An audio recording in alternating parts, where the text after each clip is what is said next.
Trajneri Silvinho dhe Federata Shqiptare e Futbollit kanë firmosur rinovimin e kontratës mes tyre. Vetëm Sport mëson ekskluzivisht se është firmosur një kontratë e re deri në muajin mars. Pas përfundimit të ndeshjeve në play-off, skadon kontrata e teknikut brazilian. Silvinho si përfundonte kontrata në fund të këtij viti, por palët kanë firmosur marrëveshjen e re. Në orët e ardhshme, pritet zyrtarizimi nga federata.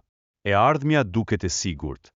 Nëse Shqipëria kualifikohet në botëror, Silvinho do të vazhdojë në stol. Në të kundërt, largimi është i pashmangshëm. Trajneri Silvinho dhe Federata Shqiptare e Futbollit kanë firmosur rinovimin e kontratës mes tyre. Vetëm Sport mëson ekskluzivisht se është firmosur një kontratë e re deri në muajin mars.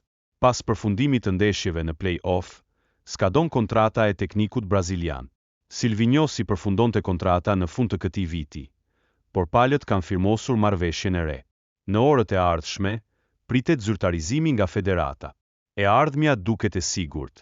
Nëse Shqipëria kualifikohet në botëror, Silvinho do të vazhdojë në stol. Në të kundërt, largimi është i pashmangshëm.